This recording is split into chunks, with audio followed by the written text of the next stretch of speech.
तुम्हाला माहित आहे का, एकाच तेलात पुन्हा पुन्हा तळलेले पदार्थ का खाऊ नये? सध्या पाऊस पडला आहे आणि वातावरणही अगदी थंडगार छान झालेलं आहे.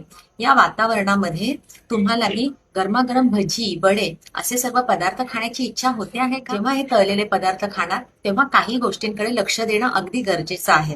कारण जेव्हा आपण घरचे किंवा बाहेरचे असे तळलेले पदार्थ खातो, तर या तळलेल्या पदार्थांमध्ये म्हणजे सतत सतत ते तेल कळल्यामुळे त्यामध्ये ट्रान्सफॅट तयार होऊ शकतात, जे हृदयाच्या आरोग्यासाठी अत्यंत घातक आहेत आणि जे कोलेस्ट्रॉल वाढवतात आणि त्यामुळे भविष्यात हार्ट अटॅक येण्याचे चान्सेस हे कैक पटीने वाढतात. घरात किंवा रेस्टॉरंटमध्ये जेव्हा एकाच तेलात वारंवार तळण केले जाते, तेव्हा असे तेल हे आरोग्यासाठी हानिकारक सिद्ध होऊ शकते.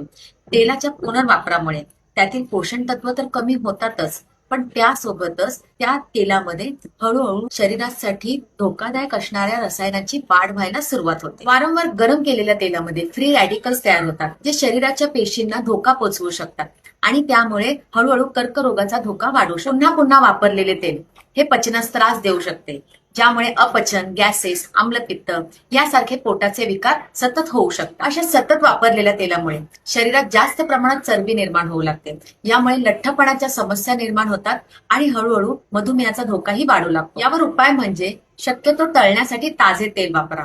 सतत सतत वापरलेले तेल ज्यामध्ये ट्रान्सफॅट तयार झालेले असतात, अशा तेलामध्ये तळलेले पदार्थ खाणे शक्यतो टाळा. तुमच्या घरामध्येही जर तुम्ही काही पदार्थ तळत असाल तर त्या तळण्यासाठी जेवढं गरजेचं आहे तेवढंच तेल घ्या, जे एका तळणामध्ये वापरून होईल आणि नेक्स्ट तळण्यासाठी तुम्ही वेगळं तेल वापरा.